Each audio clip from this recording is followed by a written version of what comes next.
Hello बच्चों, कैसे हैं आप बच्चों। आज हम पढ़ेंगे कक्षा 7 सामाजिक अध्ययन के अंतर्गत हमारा पर्यावरण विषय का 8वां पाठ।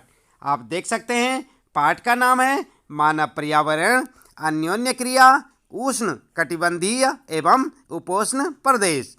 आप ध्यान दें, ये आपका पाठ का नाम है यहाँ पर और यह आपका 8वां पाठ हमारा पर्यावरण में।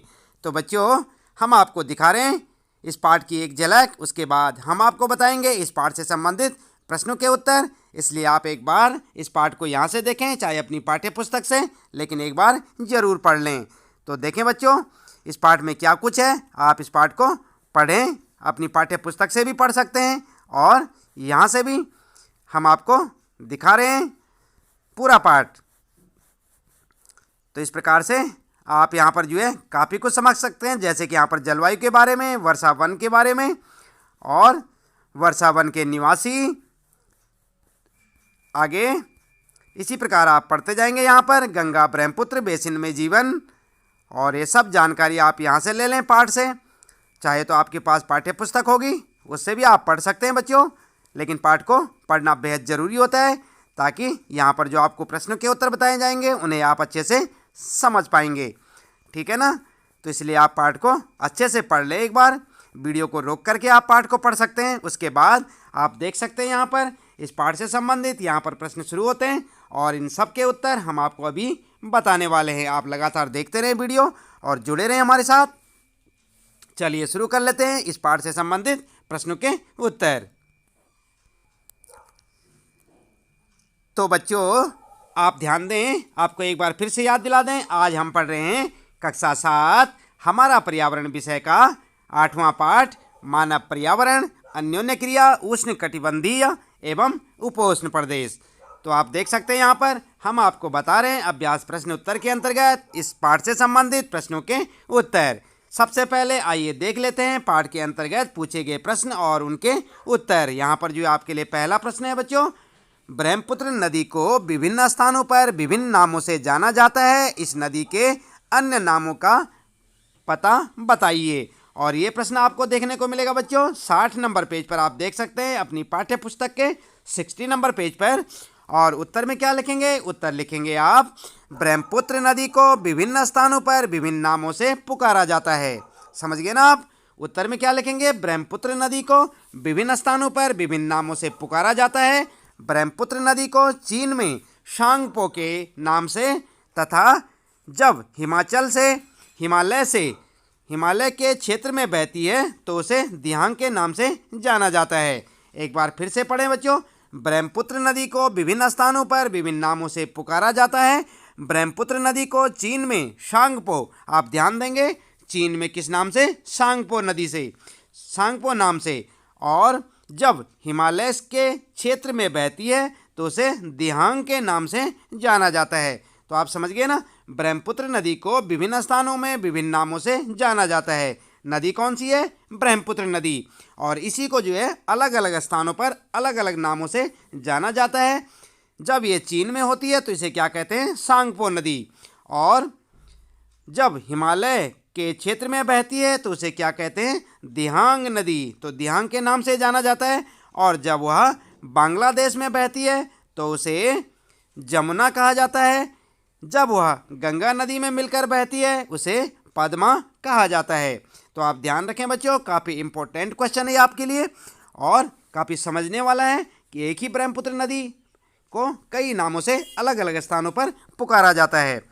इसके बाद आगे जान लेते हैं यहाँ पर पाठ के अंत में पूछे गए प्रश्न। आपने पाठ तो पूरा देख लिया होगा बच्चों, और पाठ के अंत में कुछ प्रश्न दिए हुए हैं, उनके उत्तर हम आपको यहाँ पर बता रहे हैं। सबसे पहले आप ध्यान दें, निम्न प्रश्नों के उत्तर दीजिए। और सबसे पहला आपके लिए क्या प्रश्न?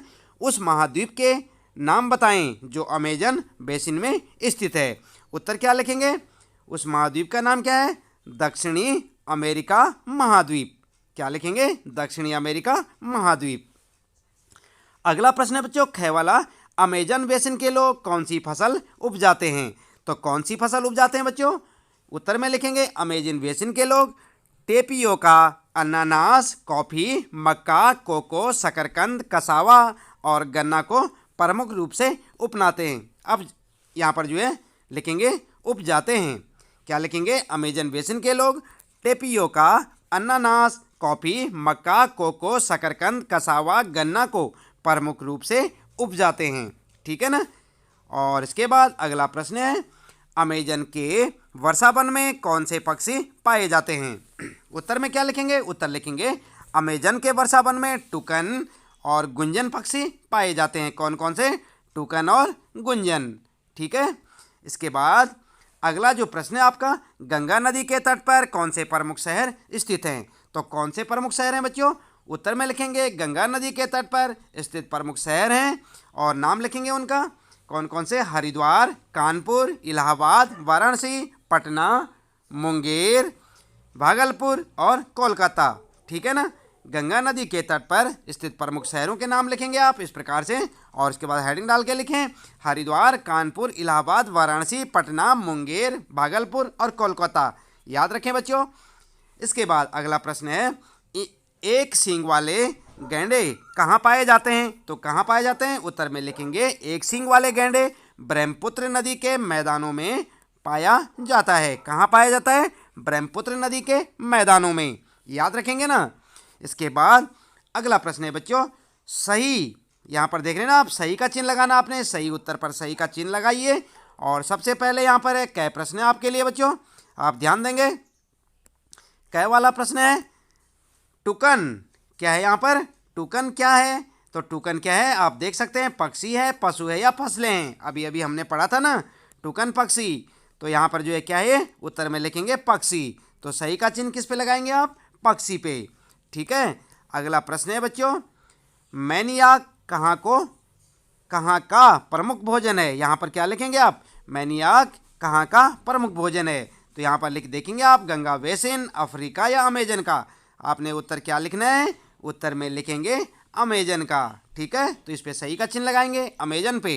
इसके बाद अगला है बच्चों, गै प्रश्न, कोलकाता किस नदी के तट पर स्थित है? अभी आपने पढ़ा था ना।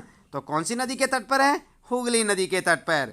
यहाँ पर देख रहे ना आप, ऑरेंज, हुगली और भागीरथी। तो कोलकाता कहाँ पर है? हुगली नदी के तट पर स्थित है। उत्तर देख रहे ना आप यहाँ पर, हुगली नदी के तट पर। अगला प्रश्न है बच्चों, देवदार एवं फर किसके प्रकार हैं? शंकुधारी वृक्ष, पर्णपाती वृक्ष या चुप के? तो यहाँ पर उत्तर में क्या लिखेंगे आप? उत्तर लिखेंगे चुप। और यहाँ पर जो है सही का चिन्ह लगाएंगे आप, जैसे कि यहाँ पर आप देख सकते हैं। उत्तर में लिखेंगे आप शंकुधारी वृक्ष।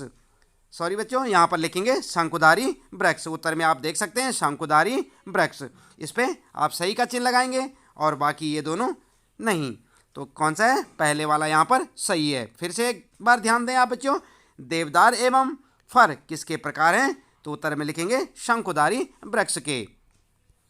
अगला है बच्चों, बंगाल टाइगर कहाँ मिलते हैं? कहाँ मिलते हैं बच्चों बंगाल टाइगर? यहाँ पर देख सकते हैं आप, पर्वतों में, डेल्टा क्षेत्रों में या अमेजन में। तो कहाँ मिलते हैं बंगाल टाइगर? उत्तर में लिखेंगे आप डेल्टा क्षेत्रों में। देख रहे हैं ना आप यहाँ पर उत्तर, डेल्टा क्षेत्रों में। इसी प्रकार आप अपना उत्तर लिखें। अगला है प्रश्न बच्चों तीसरा, निम्नलिखित स्तंभों को मिलाकर सही जोड़े बनाइए। तो यहाँ पर देख सकते हैं आप, ये हैं आपके स्तंभ, और जो है कै, ख, ग, घ, च। और यहाँ पर देख रहे हैं आप असम, रेशम कीट पालन और ढालू छत, गंगा के मैदान और मत्स्य। तो इनको जो है आपने सही से मिलान करना है बच्चों। कैसे मिलान करेंगे? चलिए उत्तर में देख लेते हैं। उत्तर में आप इस प्रकार से लिखेंगे, आप देख सकते हैं, सूती कपड़े के साथ लिखेंगे गंगा के मैदान, मलोका के साथ लिखेंगे ढालू छत, पिराना के साथ मत्स्य, रेशम कीट के साथ रेशम कीट पालन और काजीरंगा के साथ असम। ठीक है। तो ये आपके उत्तर हो गए। इस प्रकार से आप अपने उत्तर मिलान करके लिखें। अगला है बच्चों, कारण बताइए। और यहाँ पर आपने कारण बताना है।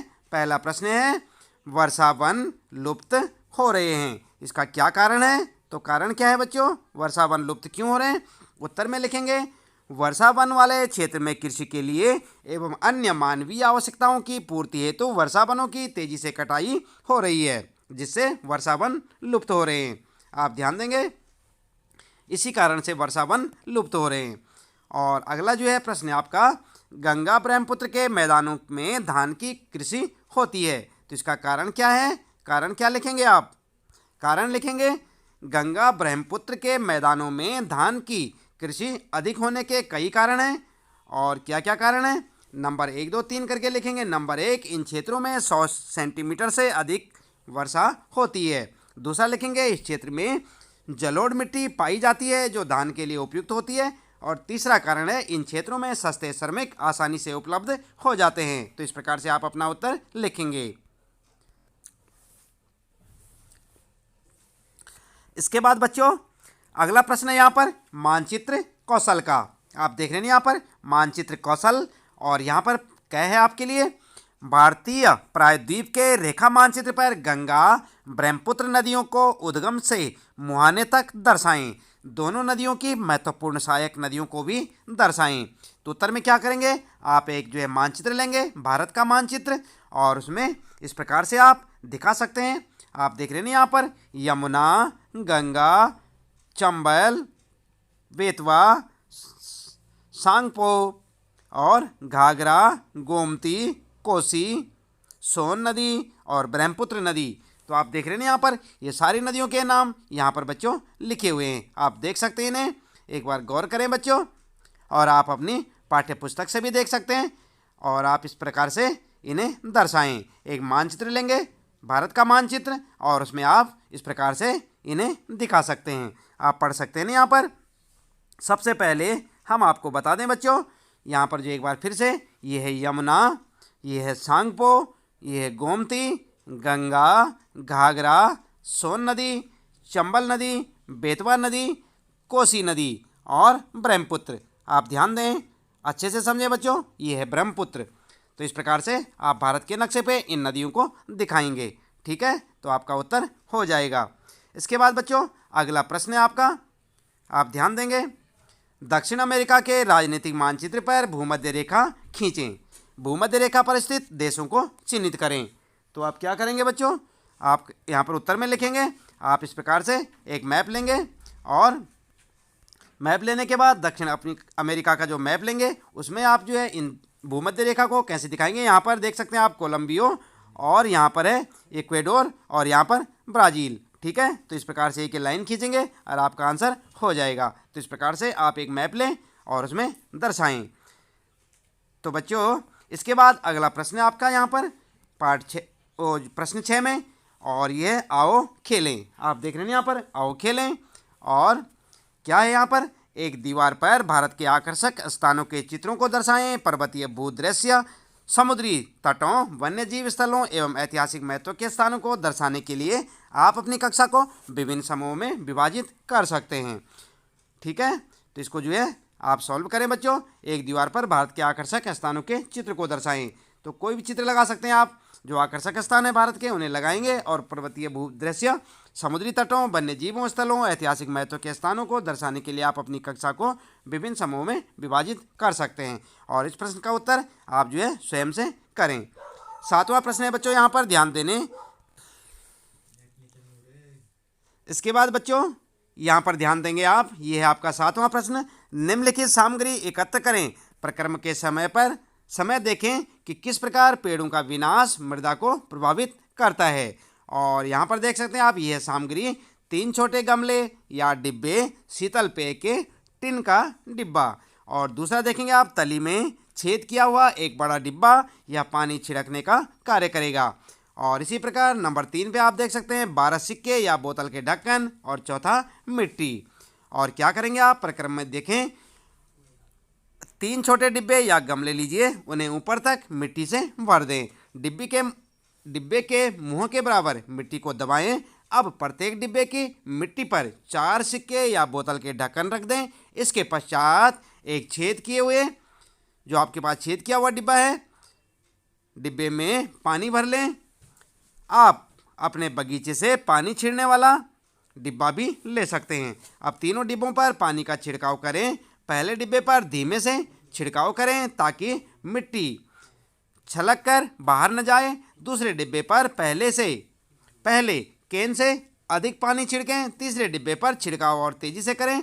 आप देखेंगे कि असुरक्षित मिट्टी बाहर निकल जाती है। अब वर्षा तेज जब आप ध्यान देंगे यहाँ पर, जब वर्षा तेज होती है तब अधिक मात्रा में मिट्टी बहकर बाहर निकल आती है। जबकि पहले डिब्बे में सबसे कम मात्रा में मिट्टी बाहर निकलती है। ढक्कन पेड़ों के आवरण को दर्शाता है। स्पष्ट है कि यदि पृथ्वी से वनस्पति संपूर्ण रूप से नष्ट हो जाए तो मिट्टी की परत भी शीघ्र ही विलुप्त हो जाएगी। तो ठीक है ना बच्चों, आप समझ गए होंगे प्रक्रम या क्रियाकलाप में आपने ऐसा करके देखना है और आप समझ जाएंगे किस प्रकार से पृथ्वी से वनस्पति यदि संपूर्ण रूप से नष्ट हो जाए तो मिट्टी की परत कैसे विलुप्त हो जाएगी। तो बच्चों, इसके साथ ही इस पाठ से संबंधित प्रश्नों के उत्तर यहाँ पर समाप्त होते हैं। आप ध्यान देंगे, आज हम पढ़ रहे थे कक्षा 7 सामाजिक अध्ययन के अंतर्गत हमारा पर्यावरण विषय का 8वां पाठ मानव पर्यावरण अन्योन्य क्रिया उष्णकटिबंधीय एवं उपोष्ण प्रदेश, और हमने आपको बताए इस पाठ से संबंधित प्रश्नों के उत्तर। उम्मीद है कि आपको अच्छे से समझ आए होंगे। इन्हें आप अपनी नोटबुक में नोट करें और इन्हें याद करें। मिलते हैं बच्चों फिर अगले पाठ में अगली वीडियो के साथ। यदि अभी तक आपने चैनल को सब्सक्राइब नहीं किया तो चैनल को सब्सक्राइब अवश्य कर दें और देखते रहें कक्षा 7 हिंदी और सामाजिक अध्ययन के सभी पाठों के प्रश्नों के उत्तर हमारे साथ। आपका दिन शुभ हो।